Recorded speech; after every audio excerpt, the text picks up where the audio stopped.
We spend far too much time worried about what makes us different than the next person or better than the next person, and not enough time thinking about why we should respect the next person. We all have a story, an overarching theme that runs through our lives and makes us who we are. The problem is, we think that since each of our stories is different, there's not a lot of perceived value and shared struggle. But we have far more in common than we can imagine, and what motivates one person can certainly help us as well. The Third Lap podcast is about understanding, respecting, and appreciating the struggle that it takes to overcome immeasurable odds in order to reach your destiny. Join me as I interview and bond with some of the most inspiring and incredible people, diving into their why to get a full understanding of their being. Without each other, we have nothing. So let's go on this adventure together and take on the future with open minds and open hearts. Welcome to the Third Lap podcast.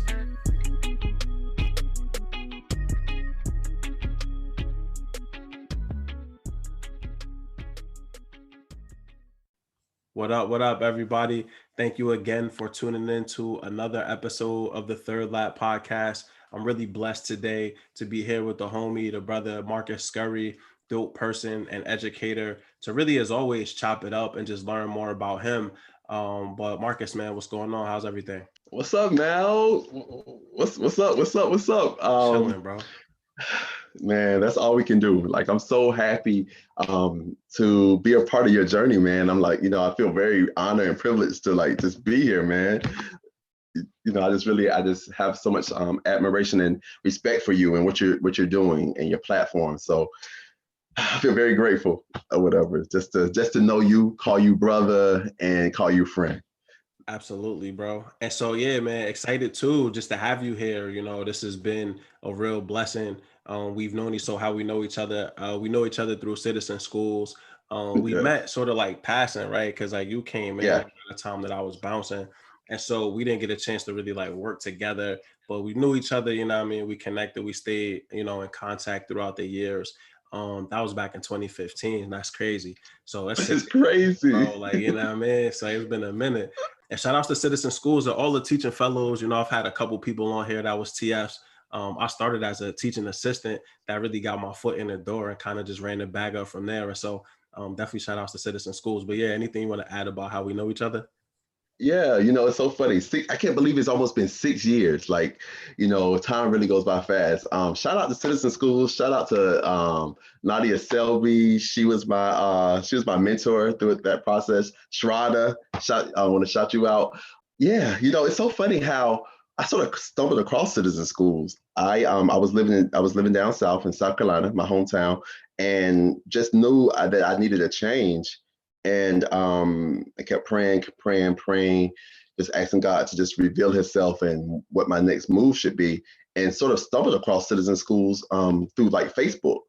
And I was like, this got to be a joke. And so it just sounded too good to be true, And I applied just on a whim, like landed an interview 2 days later, and then packed everything up. And I was like on a one-way bus ride to New York, And unfortunately, my journey with Citizen Schools wasn't long, but I'm really appreciative of my time with them, because I met some dope people like yourself, and so many other people I can't even, so many to name, that I met, and we've stayed in contact with each other, and just like all of us had like a different trajectory, and each of us went different directions. And we're pretty dope people. Like, we have some amazing success stories, and it's all because of Citizen Schools. So I feel very, fortunate to have just landed with them the time that I was there. Yeah, for sure, man. Definitely shout outs to Nadia. Definitely shout out Sharada. What's good, Joe? It's been a Yeah. minute since I connected with y'all, but same, it's amazing because Citizen Schools was such a wide net. It caught such a variety of people in so many different places in life. Folks fresh out of college, mature career professionals, and transitioning into education, something that they hadn't done yet, and like so much else. And yeah, man, like I said, I've had numerous people already on here from CS, and I'll probably have more because I work with so many great people over there, man, which is a real cool experience. I'm hoping to have at least one of the students that I work with on here too. Shout outs to Oh Matt. yeah. What up, Matt? And so, yeah, man, it was amazing, and really helped me get my start in education. So, I'll never have anything bad to say about CS. as a teaching fellow, Oh, no. we made, meager earnings. So, we earned all those 1,700 hours we put in, bro. Service hours. I mean, we earned them hours, man. We grinded them jaws out. And so, Man. I guess, you mentioned taking a bus from South Carolina and that being your hometown. Yeah. So the next section here is the Rep Your Hood section, man. So Rep Your Hood, where you coming from? Man, I am coming from Greenwood, South Carolina. Greenwood, South Caxton, up 219 Wheatfield Drive. That's what that was. I grew up in that neighborhood, 219 Wheatfield Drive. The county, shout all you guys out. All you guys are true soldiers. South Carolina, man, we're Southern hospitality, good food, good people, good vibes. That's my hood, man. Yo, that's what's up. So yeah, definitely shout outs to Greenwood. I've never been, I only went to South Carolina once. My wife and I went. What's that? What's the big beach right there? It's not Myrtle Beach. Myrtle It's the Beach. other. Yeah, it Wait, was Folly Myrtle. Beach? Folly Nah, Myrtle Beach? Beach. We went to Oh, Myrtle Myrtle Beach. Beach. Yeah, Myrtle we went Beach. to Myrtle Okay. Beach. Yup. Yeah. For Yeah. like a week. Oh man, it was turned up out there. And I'm gonna keep it a buck with you. I'm gonna keep it 100 with you. I grew up here in the Northeast, right? Like between PA, Jersey, New York. And so all I think about South Carolina is racism, you know what I mean? Like, Oh, and so when I got wow. there, we touched down and we was like, we looking, we like, yo, can we even really I go know. anywhere? You got to like. But then you get the vibe of the people, and it was cool. Like we really had fun. Shout outs to my cousin Damien and his wife Kim. Like they moved to South Carolina and relocated. They live there now permanently, and like they real wavy, they good. And so it helped me understand like, yo, not everything you hear is true. It's important to always experience things, not everything, but most things for yourself, just so you get an understanding of how it's really rocking. Because I dad thought when we went to South Carolina, like it was gonna be Ku Klux Klan on every corner. Couldn't even move down here. It's so funny that you say that because everybody, like I've been in New York 5.5 years. This summer will make 6 years, right? And so many people say the same thing, like, oh my God, you're from South Carolina? Oh, what is that like? Nutbush, South Carolina, it's racist down there, and racism exists everywhere. That's a given. It may be more obvious in the southern states, but it definitely happens in New York. It happens down south. It happens everywhere. But I must say, it's something about the quality of life that you get in the South that you don't get anywhere else, and it's much cheaper too. I mean, what we pay in rent here is like crazy what you would pay down there. And then I love the Southern vibes, like, the good mornings, good night, be careful, hello, like they just wave for no reason because they're just nice people, like normally. But it's buttholes everywhere. It's buttholes down south, it's buttholes up north. It's just like it's you and what you make of it. You know what I mean? So yeah, nah, that's definitely a fact, bro. Without a question, like you said, it's buttholes everywhere. So racism exists, covert, overt, no matter where you at. If you look like us, man, you're gonna feel it, you're gonna understand it. But that's dope, brother. And I definitely feel you about the quality of life component. And just I like being in the South, like Houston, Texas. That's my second home. Like every time I touch down in Houston, it's live out there, bro. I love it. Yeah. And so, but that's the Houston thing is a is like, vibe. yeah, that's a whole vibe, bro. And so when I'm out there, when I get what you're saying, Georgia, same thing. Like when you get out in the South, like it's just a different sort of vibe. The way people treat you is what much more respect, not like New York and the hustle and bustle. And so, yeah, man, you mentioned New York too. Where else have you lived or been that has really enhanced your experience thus far in life? Okay, so I love that question. Everywhere. I have lived a lot of places. Started off in the South, of course, South Carolina, and then I went to college in Charlotte, North Carolina. Shout out to Charlotte. Shout out to Johnson C. Smith University, 1867. From Charlotte, I went to Philly because my mom and her side of the family, they're originally from Philly. They're from the Northeast, right off Roosevelt Boulevard. And then, so I lived in Philly, and then I went back south to Atlanta just to be closer to dad because my dad was going through some health challenges. So my sister and I wanted to be closer to dad.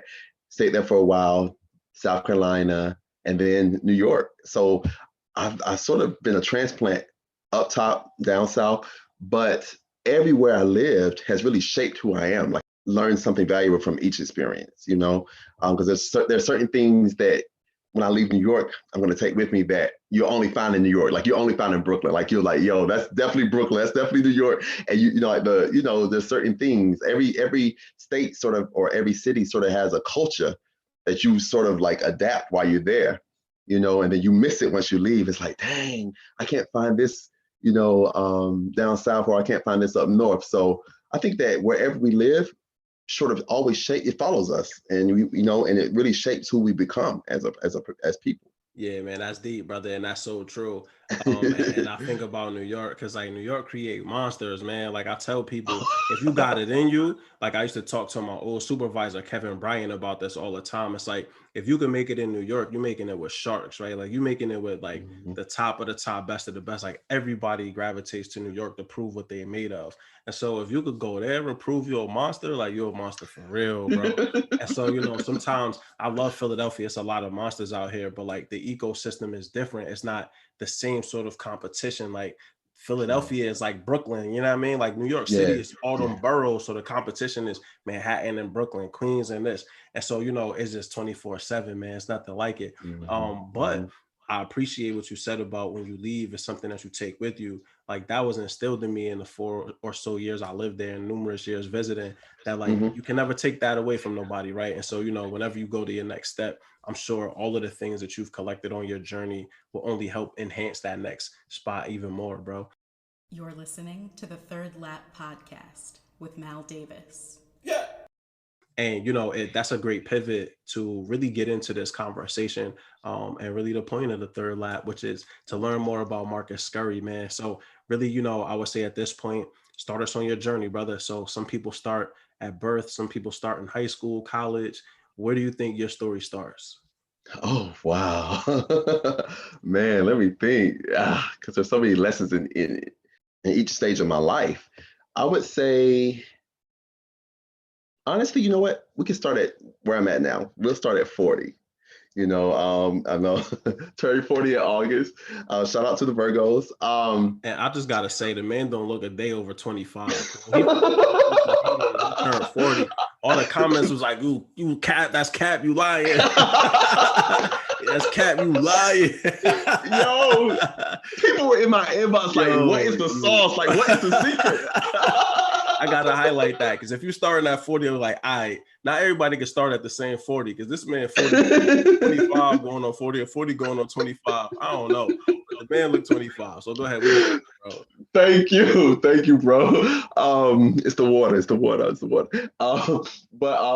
Yeah, 40. Because I think that, it's so funny how we live in a world that sort of shuns like age, and so as a man, I feel like I came into my own at 40. My confidence is on a whole different level.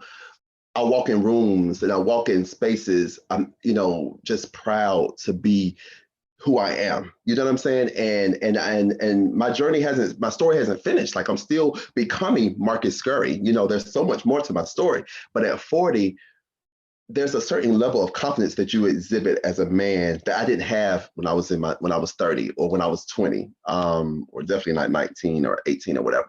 And so for me, turning 40 was like a rites of passage to own Marcus Scurry, like own everything about who I am, who I have become up until this point. You know what I mean?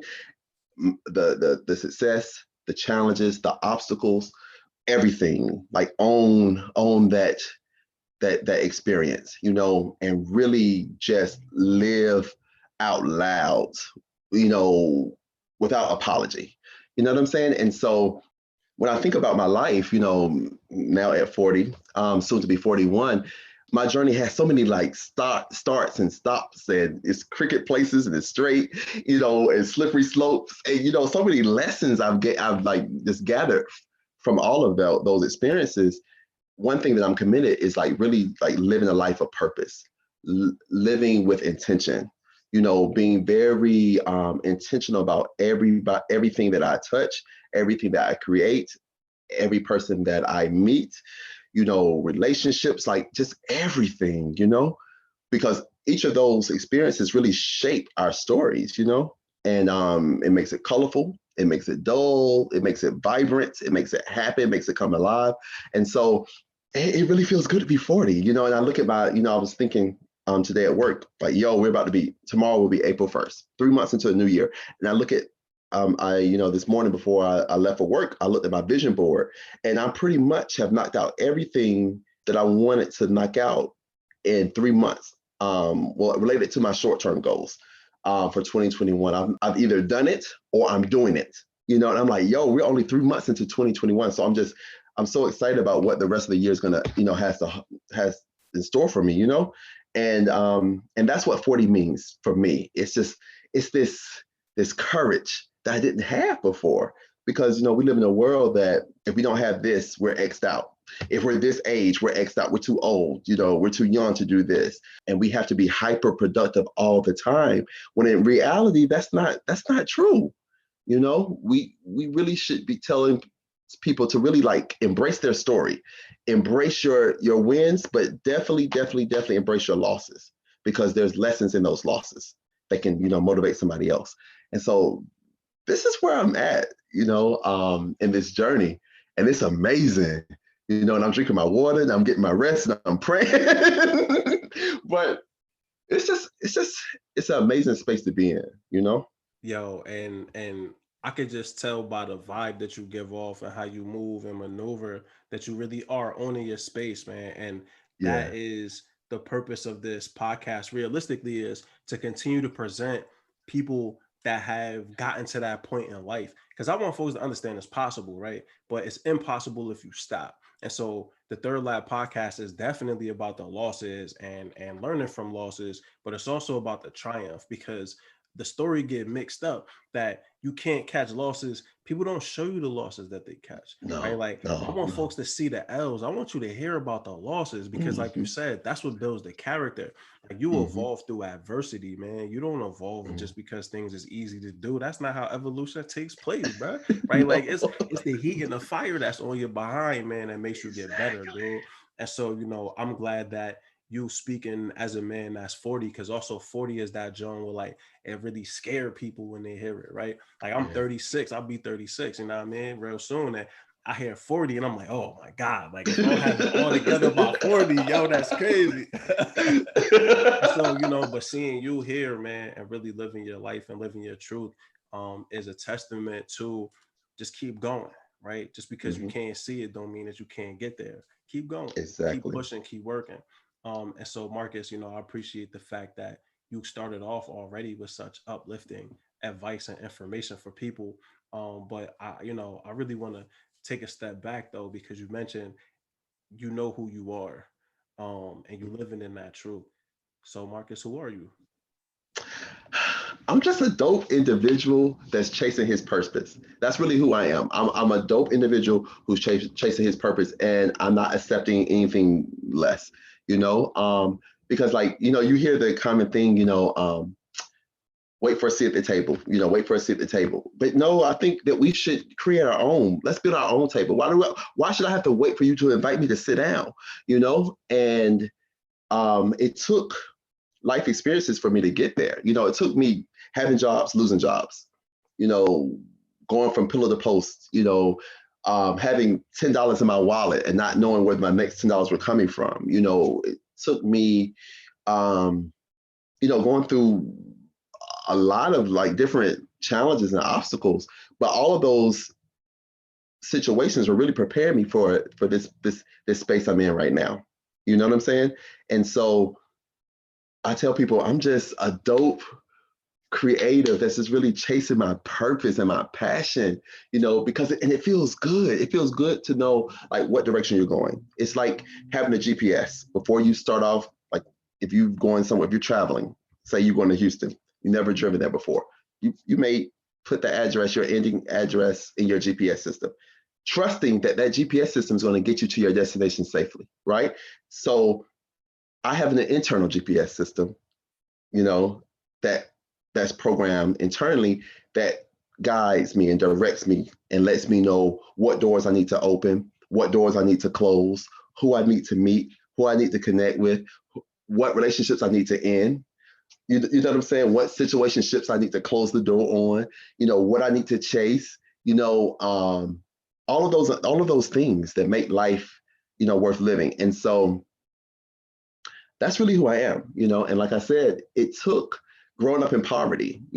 I remember, shout out to 219 Wheatfield Drive, but we lived I grew up in a shotgun house, down south, they call it shotgun houses, like a real small house, flimsy. Me and my brother shared a room, very small room, and eating soup, for a week because, my parents had to make the food stretch because there were 4 kids and 2 adults. And I remember that peanut butter and jelly sandwiches a lot, because it's what stretched, and I remember that saying that this is not my reality. This is not the reality I want for myself when I'm able to change the trajectory. This is not the life that I want for Marcus. You know what I'm saying? And there's nothing wrong with that. It, growing up in poverty, it teaches you humility. It teaches you resilience. It teaches you, compassion because you understand everybody has a story. And it really made us bond as a family because we were all we had. We had each other, but another thing that I learned from that is that it was uncomfortable living in that space. You know what I'm saying? It was uncomfortable. And I don't want to relive those experiences again. So I have to be intentional about what I'm doing so that I don't have to relive those moments and those experiences, in my adulthood. And so at that age, at 5, at 6, at 7, at 8, little Marcus is envisioning a life of purpose, a life of value, a life of success. You know what I'm saying? Of significance. And I've slowly but surely I'm creating that space for myself, and so that's why I say when you know who you are and you know whose you are and you know which direction you're going, it's that internal GPS system that's going to keep you going, and there may be other obstacles, there may be challenges or whatever. And sometimes things are beyond our scope of control, but we have to learn how to push through it. You know what I'm saying? Because we know that if we have this internal GPS system guiding us, that we're going to find success. We're going to find value. We're going to find understanding and purpose in every lived experience that we go through, the painful stuff and the good stuff. So here we are. And you spoke about like that internal GPS and really just believing in that, right? And like you gave that analogy, which is true. We trust Google more than we trust ourselves, man. And that's crazy, my dude. Like when you put it straightforward that way, it's hard for anybody to argue that point, right? And so, but talk to us because you started your story at 40, but you had experiences and things that have happened to you and life lessons that you've accrued that came previous to this age, right? That you're in this spot of 40 feeling exuberant because you've overcome all of the things that led to this point. So, you mentioned 5, 6, 7, envisioning where you are now. How'd you get here though? As a teenager, as a young adult, even in your 20s, leaving out of college and beginning that journey, how did you continue to keep your internal GPS locked in and how did you stay true to yourself? And if you didn't stay true to yourself, how did you ultimately get back to staying true to yourself, right? Because we always going to veer off the path. It's about getting back on the jump so that we can get to the end, right? And so, just talk to us, man, any highlights that you had, through your teenage early years that really helped you isolate your purpose, but then also any difficulties, anything that had happened to you that really help you again lock in and know like, all right, man, like that was tough, but I know where I'm headed and let me stick to it. So oh gosh, there's so many. So so in high school it was a mentor, Mark Dean, shout out to Coach Dean. He was my guidance counselor, my track coach. And so he saw something in me that I didn't even see in myself. This was high school, 9th grade, 14. And he would stay on me. He was always tough on me, like, go to class, study, do your work. He pushed me not only academically, but in track, because I ran track and cross country in high school. And at that time, I didn't know that he would become a mentor to me. I was just like, and who knew that he was a product of HBCU, South Carolina State University, and so, and he wrote my first letter of recommendation for college when I graduated. But he always just like pushed me. And because I think in high school, I think I had potential, but you want to be cool, you want to fit in, you like it's this whole sense of belonging. It's like sometimes you sell yourself short when you're trying to fit in and you're trying to mold or mesh into who you think society wants you to be or how your friends want you to be and behave, you know? And so I found myself really like selling myself short a lot in high school. But through Coach Dean, he would allow it. You know, he constantly stayed on me. Like I said, made sure I was going to class, made sure I was studying, I was going to study hall, making sure that I was producing in class so I could participate in the meet, because it was all about doing well in class so I could run in the Friday meet, because the meets were like, they returned. Like that was the it thing. Like everybody showed up. So you wanted to be at the meet, you know? And so I didn't know that, like I said, that he was really my first access to a mentor. And like I said, he graduated from South Carolina State, sort of showed me the importance of the HBCU education. And so, of course, after I graduated, I went to a technical school first, and then I ended up applying to at HBCU, Johnson C. Smith University, got accepted. And life was going well in college. And then, boom, my sophomore year, I have a car accident. And I actually crushed my femur bone in my left leg and had to learn how to walk all over again. And this came at a very poignant time in my life because life was happening. Like college was sophomore year was the year you sort of you pledge or you join a fraternity or a sorority or whatever. And so I had so many great things like shaping up. Like, you know, I was like, yo, I was living the amazing college life, and boom, this happens. And so when I think back to that experience, I was able to go return to school that spring semester. I had to go through months of like grueling physical therapy, totally learn how to walk all over again, and complete rehab. It was painful. It was crushing. You know, my self-esteem was affected because I had cut up my face. I looked like Freddy Krueger, you know, and I'm not trying to be vain, but I had like 13 stitches in my face. You know, it was just a very painful experience, you know, and I didn't know if life was going to, you know, resume for me, you know, because my doctor's like, there's no way you're going to walk again. You crush the femur bone in your left leg, like, you know, and hearing that in that operation room was like, what's happening? Here you have someone that's, you know, so popular on campus, like, you know, doing well academically, doing well socially, and then boom, this happens. And I really think that God was really, and I have to talk about God because that's where I draw my source from, my inspiration. I think he was preparing me for a life pivot, you know, teaching me early how to pivot. And because we have all these amazing plans for ourselves, but sometimes they don't align with the plan that he has for us or the universe has for us. And so it was humbling to have to be home and land in the bed and, you know, calling my stepmom to bring me food or water, or I had to go to the bathroom. You know, it was, you know, having to like use the bathroom in a bedpan like that. That was very humbling, you know, but I'm appreciative of that because it showed me that one morning you can wake up on top of the world, and the next morning you can wake up with the world on top of you. You know, so how do you handle those moments when the world is crushing you, you know, and you have no answers, and all you have to depend on is your inner strength, you know, and you have to have the faith to know that you're going to get through this.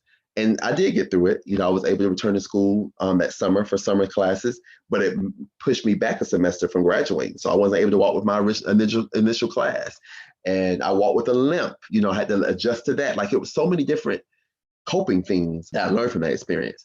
And then fast forward to graduating from college, I just knew I was going to have a 5-figure income. I was going to work for corporate America because I had did well academically in my business classes, land a top-notch job with the Vanguard Group. And sitting there week 2 in orientation, and I'm like, this is not who I am. This is not who I want to be. I don't want to punch numbers for the rest of my life. Like, that's so boring. I'm an extrovert. I love people. I get energy from people. And these people are like nerds. They're dorks. They want to sit behind a cubicle and a computer screen, and that's not me. So it's like week 2, and I'm like, this is not me. So, but I'm fearful to have that conversation with my parents and society, because society is saying Marcus did so well. Marcus is going to do well for himself, and he's going to have this 5-figure income, and he's going to work in corporate America for this amazing mutual fund company. But that's not being true to me, because that's not really what I want to do. That's not really who I am. And so I walk away from it.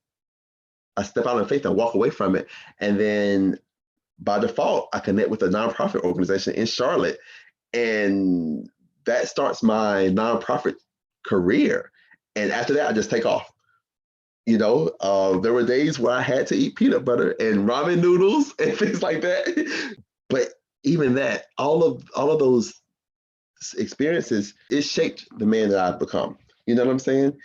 And there were moments when I had to go against what society said, what my family thought, you know, because we, you know, in the African American community, it's all about making grandma happy, making mom, dad happy. You know, we really hold ourselves accountable with our family.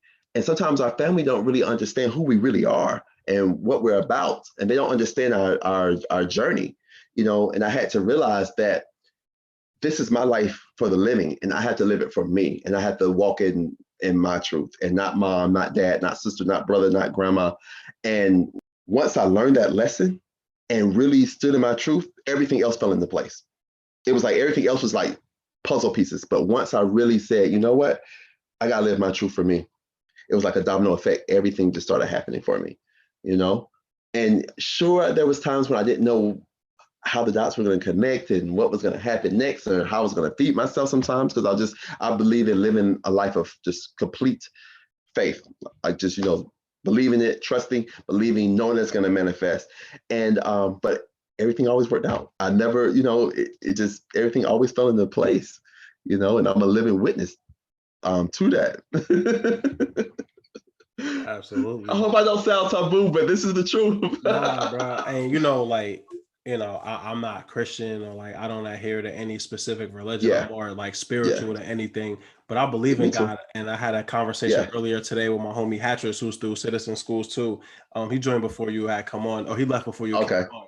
But we were talking about that today, which is just, you know, the difference. But ain't nothing wrong with it, bro. You know, I firmly believe that our purpose is provided to us through, you know, divine meaning, right? Like, you know, we catch the wave if you tap in. You can call it God, call it the universe. I don't care what you call it, but I'm a living witness too. Like, you know what I mean? I tell people all the time, like, if I was lucky, I'd have won the lottery by now. Like, you know what I mean? But it's not luck. It's fortuitous. We had purpose that we had to serve.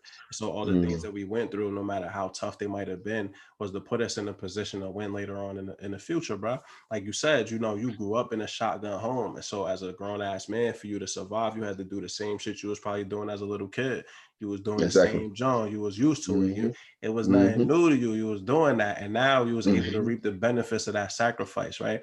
But people that had never been in that position will fold down there, right? They'd give up because they can't see the end result. They don't understand eating ramen noodles and living in a situation that they believe is beneath themselves.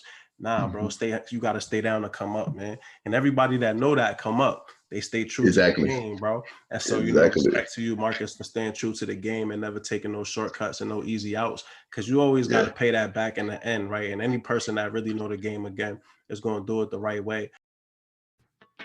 Hey, so I'm really excited to announce the first ever advertiser for the Third Lab podcast. And of course, it's the homie Teddy Gandy and his team from Blacks Apparel. Blacks is a clothing company that focuses on Black reality, both past and present. They share daily Blacks or Black facts, quotes, and content regarding Black reality through their social media. So stop by the store at blacks.com. That's BLACTS.com to check out the Blacks basic tees and all of their inventory. Blacks also uses its platform to collaborate with local artists, so keep an eye out for their limited edition tees and apparel. Make sure to use the promo code THIRDLAP for 10% off your first purchase. I mean, really, what you waiting for? Get the blacks.com, Third Lap, for 10% off your first purchase. Support the homie Teddy, support the podcast. Let's go. But you talked about really isolating your purpose.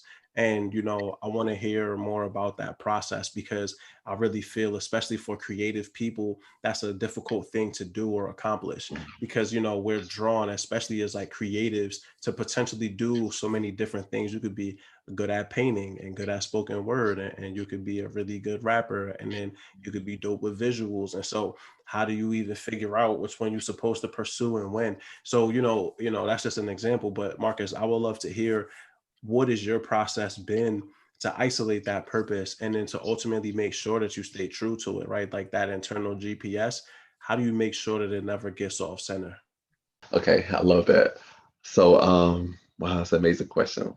I think that you have to silence the noise. You have to get into a place where you really silence the noise, because we live in this instant gratification world where we have all these interferences from like our phones and social media, and they're telling us that we like this, so we should be doing this, or we're this color, so we should be doing this, or we're a male, so we should act this way or behave this way or whatever, you know? And so you have to get to a place where you really silence the noise and you really do some deep diving internally to figure out what it is that you want and what is it going to take for you to get there, right? And so for me, because I don't really like being placed in a box, this is Marcus and this is all that Marcus does, or this is all that he believes in.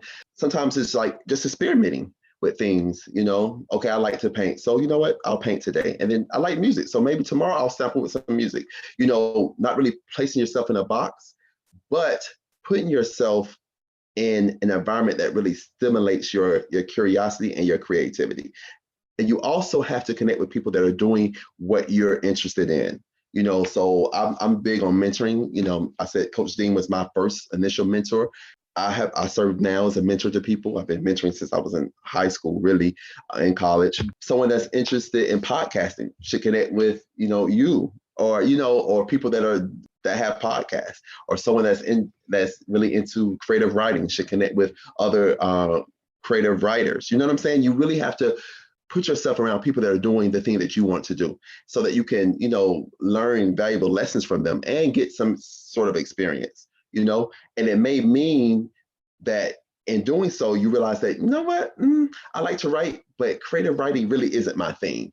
Maybe I want to go a different route, but you won't know unless you put yourself in those situations and those environments. And I also always tell people, don't pay attention to social media, because social media is just a facade. It's just a distraction. It really amplifies instant gratification.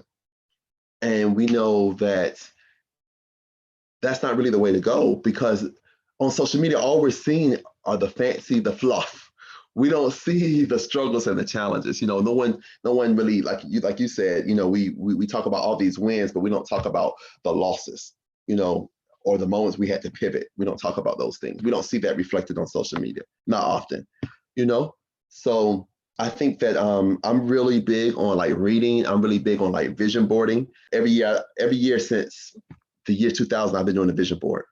I watch The Secret every year, and I've watched it so many times, but The Secret, because it talks about the law of attraction and how what you think manifests in your life. And it's true, really, what we think, we become what we think. If we think positive, positive things follow. If we think negative, unfortunately, negative things follow, or they manifest. And so that's really my process. I want to be around the people that are doing. I don't want to be around people that are negative Nancy's, that are discouraging me from being the best version of myself. I want to be around the Malcolms, the people that are doers, that are movers and shakers, that are trendsetters, that are breaking through, glass ceilings, that are challenging the status quo. You have to put yourselves around those types of people, because like they always say, birds of a feather flock together. It's true. You become who you're around. You become a product of your environment.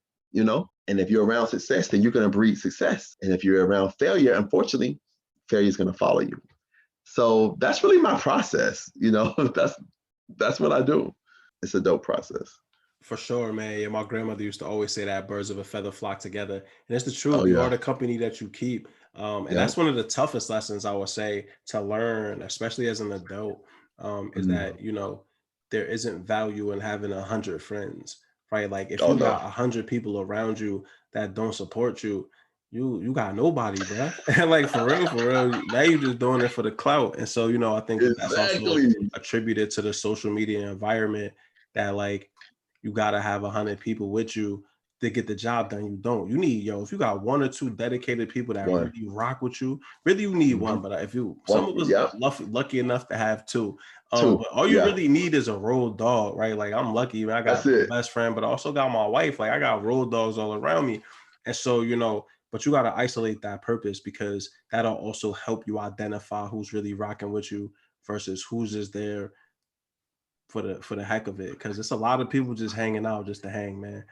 Just to And hang so out for free. There's yeah, a hype exactly. people. Yep, You for know, sure. when you're Yep. it's crazy. Like when you're up, they're up. But when you're Yeah. down, how many people are really gonna, take that public transit with you? Nope. Everybody want to jump in the Uber and the Lyft. But how Yep. many people really try to take with you? Like, you know Right. what I'm saying? Right. Those are the ones you hold on Right. That's to. a fact, man. And so you really walked us through your evolutionary process to this point. But you mentioned that you now knocking out these different endeavors on your vision board. Talk to us, brother. Where do you see yourself going next? What does the future hold for Marcus Scurry? So as I stated, yeah, I'm very blessed to have knocked out like six of my short-term goals on my vision board for 2021. Happy about that. So there's a few things. I'm haven't really announced it publicly, but I'm writing a children's book. I'm really excited about that. It's a tribute to my grandmother. It's called Hattie's Wish, and I am in the process of forming a LLC and becoming a certified life coach. So three things that really come to mind. A few other things, my mentoring program is about to launch in a few weeks, and we're gonna start off doing a test pilot in Brooklyn Scholars, this charter school in East New York. And then I'm starting like a community service initiative for young people. It's called Be the Change, teaching them the importance of like service and giving back to like their communities. It's only up from here. It's only up from here, bro. Like I'm so excited.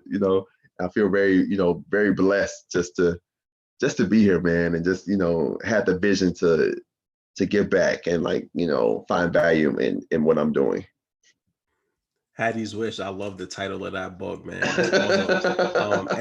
And I clearly asked you the wrong question. So I asked you what's next. I should have asked you what aren't you doing, bro? Because you got your hand in every pot, son. You work at all the pots simultaneously. I'm But I love trying, it, bro. man. I'm trying to be like you. I'm trying to be like you, Listen, man. bro. Like, Listen, you got to work the pot simultaneously. Like they got to be concurrent. Like they got to run together. You know what I mean? Like I think a lot of people get stuck in this. I think about it, the dude that's spinning the plates on the stick, right? Like dude don't start with 3 plates spinning. He start with one. He get one good, then he add another one. He got 2 going, add. Now it's 3 of them Jones rocking, 4 of them Jones rocking, right? Like he just jump on before he would have fell off rip. You got to balance the drum, but make sure you got your first one running well, add a second one to it. Get your second one running well, add a third one to it, right? Like they got to run simultaneously, man. People think, I'm going to knock one out then 2. Hell, you out your mind. You got to knock 1, 2, 3, 4 out at the same damn time, bro, and stop playing games, man. And so, I love that you work at all the pots simultaneously because then that means that you got to improve chance of things coming to fruition, right? If we just work in one pot, all we got, come on, man. If that shit don't pan out, then you done. Exactly.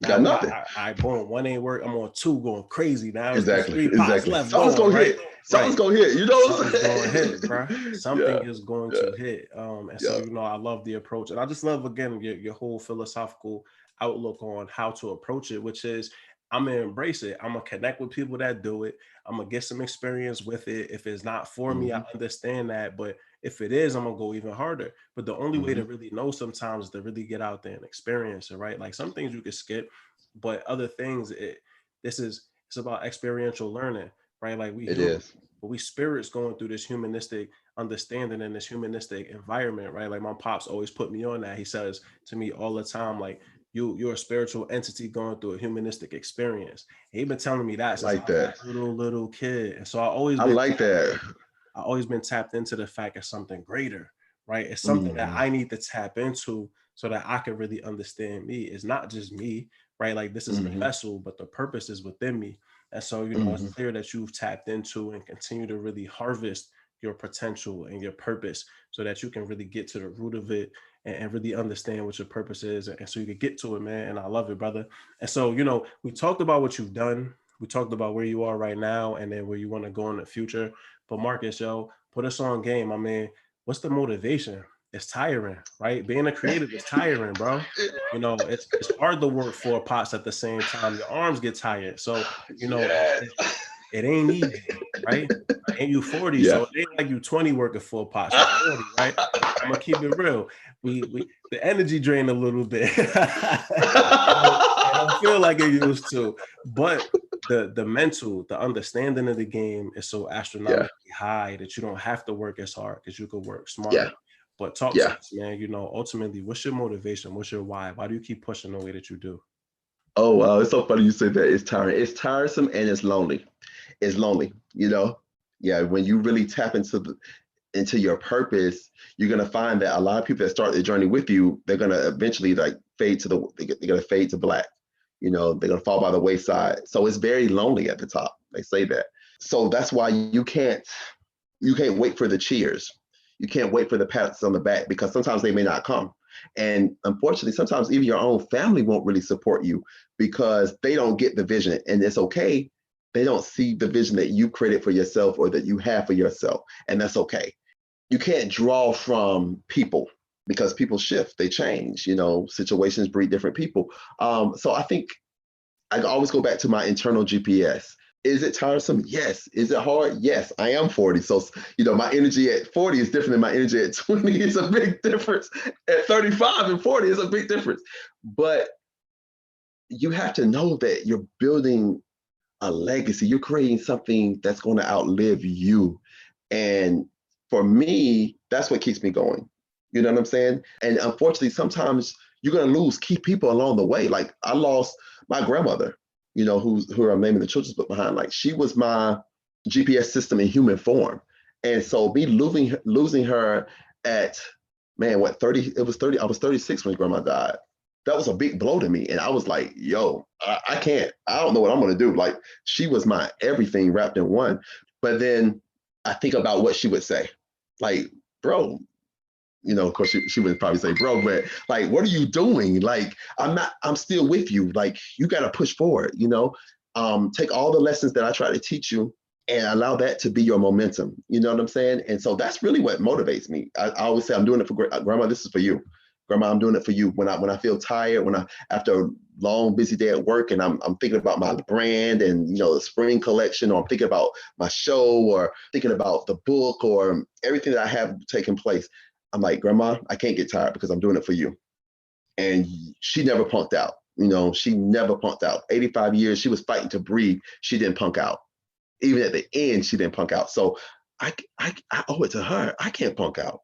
You know what I'm saying? And so I think once you realize it's really you versus you and nobody else, that's it.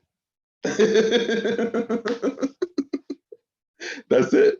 Hey, yo, that might be the jewel of all jewels right there, man. Once you realize it's you versus you, Mm-hmm. bro, that's the new merch. I'm gonna hit you with a percentage. That's the next merch I got Black Joy as a revolutionary act. You know what I mean? Okay, Shout out I like to the King. that. I I like appreciate that. you. And then once you realize it's you versus you, it's over. I'm on it. I'm gonna give you credit.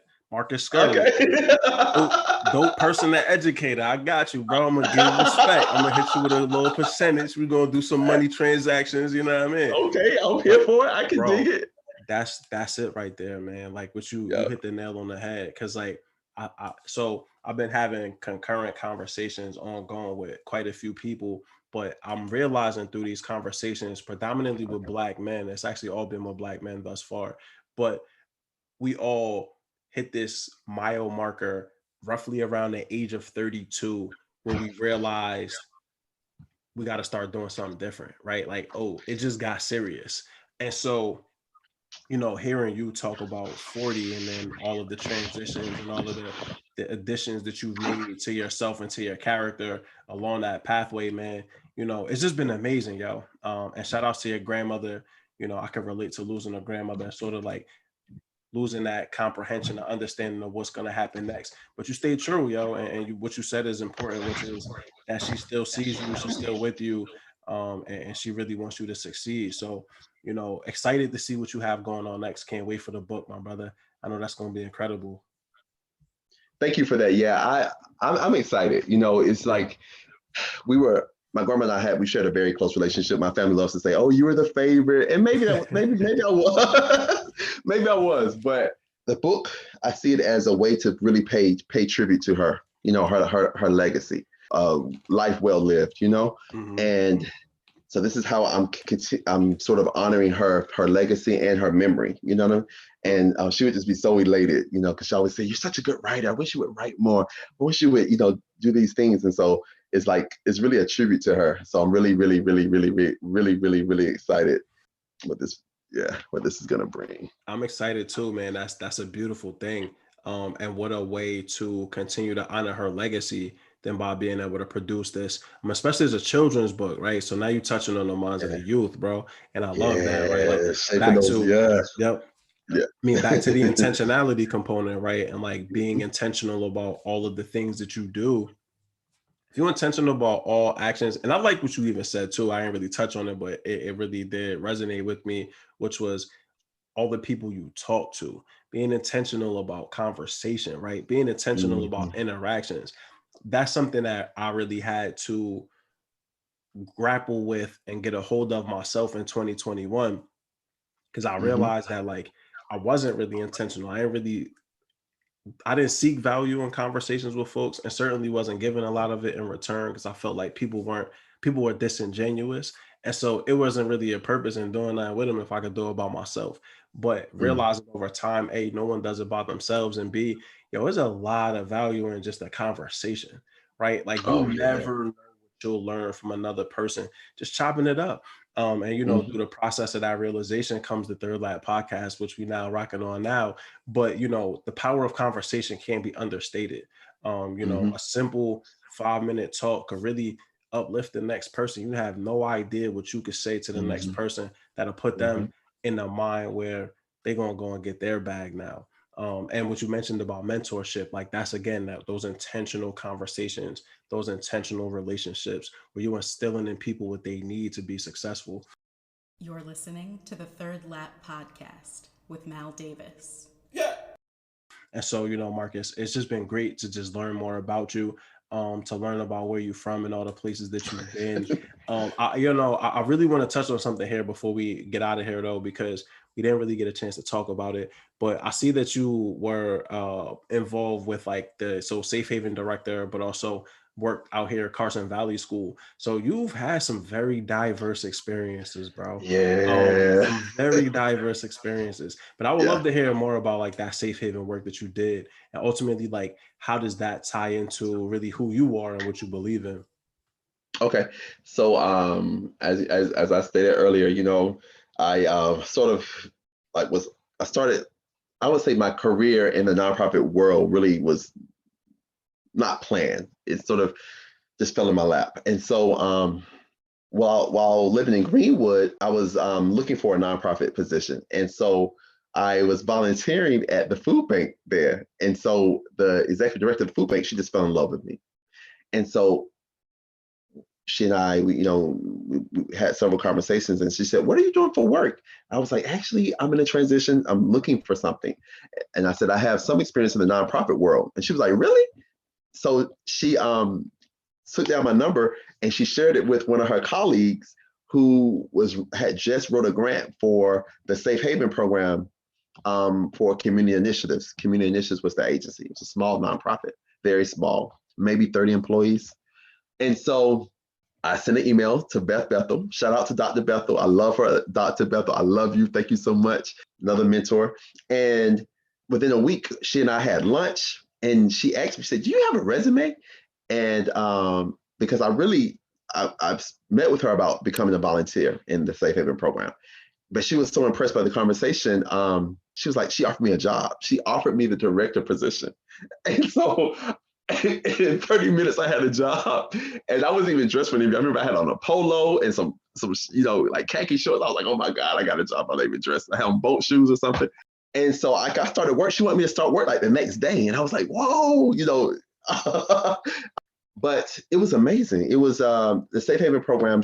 Beth Bethel wrote a grant. It was a SAMHSA grant to do like environmental strategies work, like really like change the trajectory of the neighborhood. The program was situated in a high crime neighborhood in Greenwood, South Carolina. And so the Safe Haven program was really to be a safe haven for the children and the families that participated in the program, in the programs and services that we offered. And so I was the director. I was there 3 years. And so we had a free after school program. We did like events. We did teen summits where teens sort of spoke out about like teenage pregnancy and like truancy and like crime and, you know, violence in communities. Like it was amazing. I had an amazing program staff, amazing program participants that came through that program that are now like doing some amazing things. I follow them on social media. I'm like so proud. They all came through my program. It was dope. It was a dope experience. I was able to like really rub elbows with some amazing, powerful people in the nonprofit world in Greenwood. Once again, that particular small nonprofit was shaping my career trajectory. It really was, you know, I got experience writing grants and learning how to advocate for programs and services for vulnerable populations, like all those things that I could put in my professional toolkit and use today. You know what I mean? So building like community stakeholder groups, like all those amazing skills that you need to be a nonprofit leader, you know? And that's all through Beth Bethel, you know, really Barbara Turnberg, who introduced me to Beth Bethel, and the rest was history. So it was a dope experience. It was a dope experience. And that's a testament to showing up, man, right? Like you showed up prepared and you had that conversation and you took advantage of an opportunity, which is amazing, man. And I really thank you for going in depth about that. I meant to ask it earlier and figure, all right, but before we get off, let me go ahead and throw that in, just because I was very curious about that experience. And again, thank you for going in depth about that. And so, Marcus, we're here at the Motivational Thoughts for the People. This is 2 to 3 minutes really quickly for you to stamp your message in this podcast. And so, you know, what do you want people to walk away with understanding about you and your message and really just your sort of approach to life? Oh, wow. I love this. I love this part. I would just say, just know that I'm a living, breathing example of the best is yet to come. You know what I'm saying? The best is yet to come. And I just really want to like just inspire people, encourage people to just live their best life, whatever that is. If it's you painting murals or you building things or creating things, you know, do it to the best of your ability. Give it all that you have, you know, and find purpose and meaning in everything that you go through, you know, because everything that you go through has value and is sort of shaping you into who you're supposed to, you will eventually become, I would say. And then just believe in the power of the pivot. The pandemic really taught us about how to, you know, life can change in minutes. You know, we went from not wearing masks, not having the social distance, you know, being able to, you know, just live life freely. And then last year in March, we had to pivot, like COVID hit and it's like the world was shut down. We had to adjust to working from home, completely remote, wearing, you know, being mandated to wear a mask, all of these things. But there was purpose and value even in those experiences as well, because some people really took that experience and they went back to school, they strengthened their marriage, they strengthened their relationship, they started businesses. So some people really, really saw that as an opportunity to really become their best selves.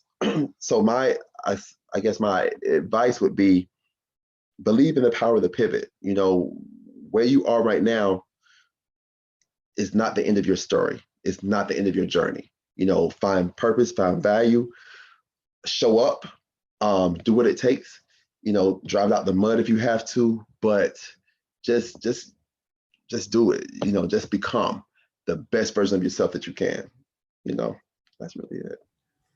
Listen, and you know, if folks listen to that, you in a good spot, man. You on the right path, you're in a good place.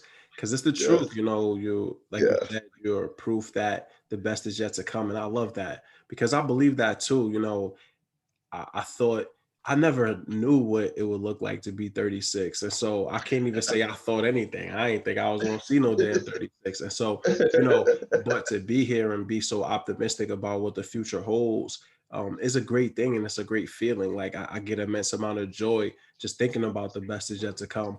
And so, I can really relate to what you said there. I'm glad I wasn't one of those folks that peaked in high school, and not, no disrespect to folks that their best year and their glory years was back then. Listen, man, you saw the top, you saw the mountaintop. Some people never get there. So, the point is to peak. You know what I'm saying? When it happens, it happens. But see the mountaintop in your time, and enjoy it while you got it, man. But yeah, Marcus, this has just been an amazing opportunity. This podcast has been such a blessing for me because I get a chance to know people that I know even better. And it's crazy because, every episode I come into, especially with the folks that I've known you 6 years, right? But we had a conversation about stuff today, like the car accident, your grandmother, and this book that you're writing, that's going to, I'm sure, be very, very popular. Things that we're talking about now that we've never really discussed. And so I appreciate your transparency and your vulnerability, but also you really speaking truth to power, man, because you came on here and really held it down, brother, as I knew you would. And I feel like as only you could, right? You came on here and brought a very unique energy to this podcast, and I appreciate you, dog. And so, as we're here at the end, want to really get into what are you reading or what are you watching, interacting with that brings you joy? Oh, wow. Okay. So I'm not much of a TV person. I'm very intentional about not really watching a lot of TV. I have my shows, I'll tell you. But what I'm reading right now is, I'll show you. It's this book. It's called 40 Days of Decrease by Alicia Britt Shule. And it has changed my life. It's really about most spiritual people, we're aware of fasting in the spiritual sense. We abstain from food, a couple hours or whatever. This is about fasting from distractions, fasting from like negative thinking, fasting from negative talk, all those things that really shape how we think and act and behave and treat people. And so it has really changed my life because it's allowed me to like deep dive into some of my actions and things like that and how I can become a better person. Also reading this book. It's called Move Your Bus.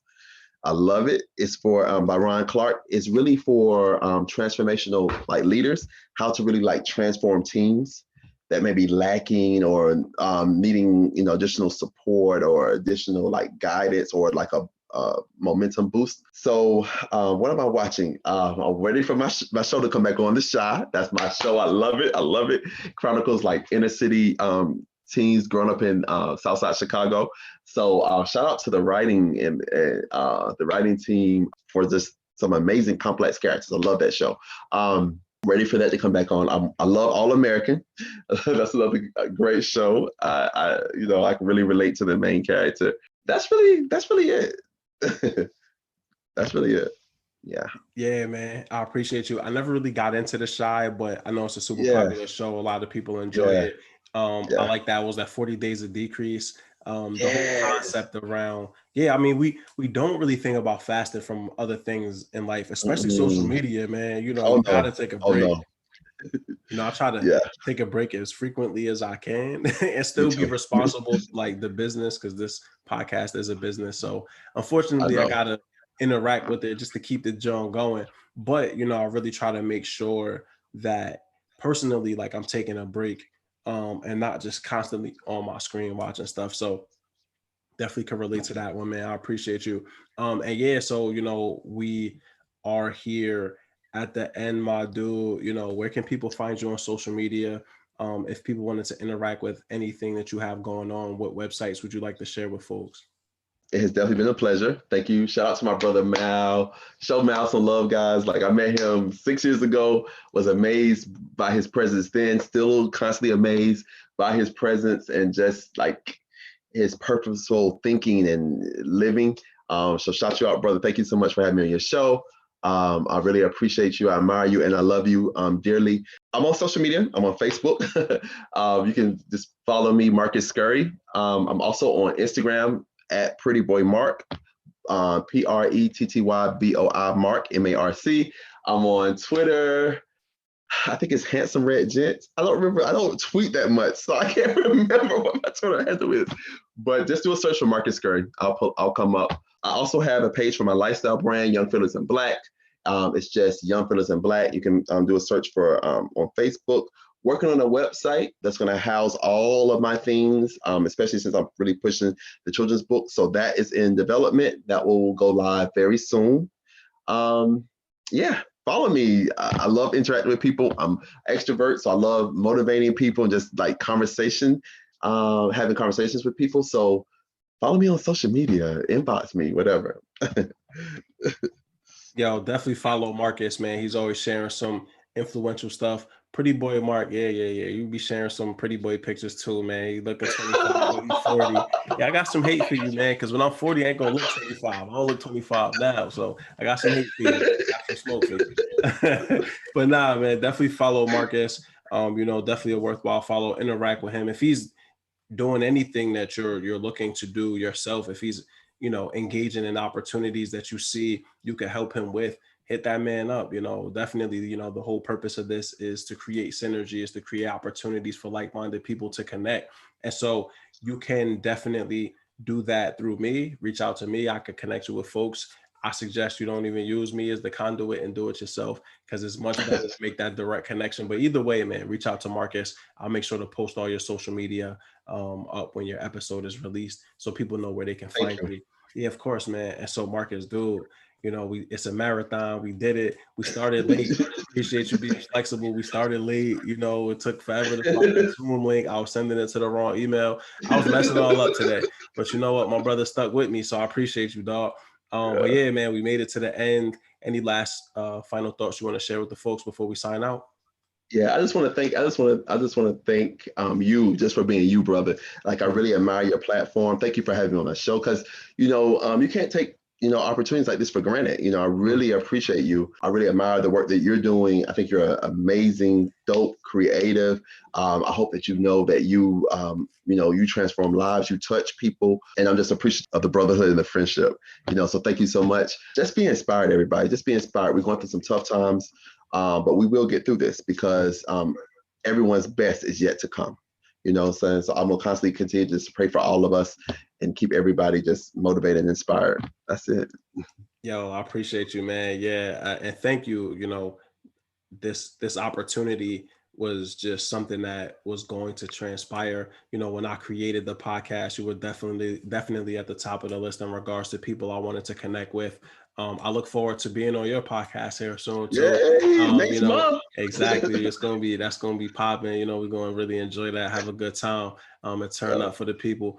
But yeah, man, Marcus, as always, like you said, I appreciate the brotherhood too that we've been rocking. We didn't even know how long, but it's been 6 years, and that's crazy. 6 years. But we stayed down to come up, man. And so that's the important thing, is that we're doing this the right way. And everyone that's listening to this, I appreciate you. Marcus appreciates you as always. And thank you for listening, because, you don't have to. There are so many things you could be doing. So if you took time out to really listen to this, I ask that you subscribe to the podcast, leave a review, and check in with the homie, man. Let me know what you think. So as always, each one, teach one. We all learn together. Thank you and have a good one. Thank you for tuning into another episode of the Third Lap Podcast. This is your host, Mal Davis. Please visit thethirdlappodcast.com for more information about the podcast, about our guests, and also to see our reading list.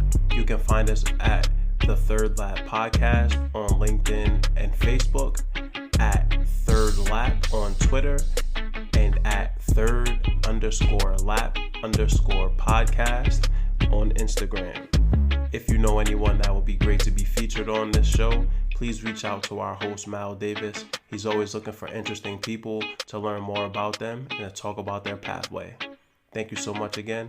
Have a good one.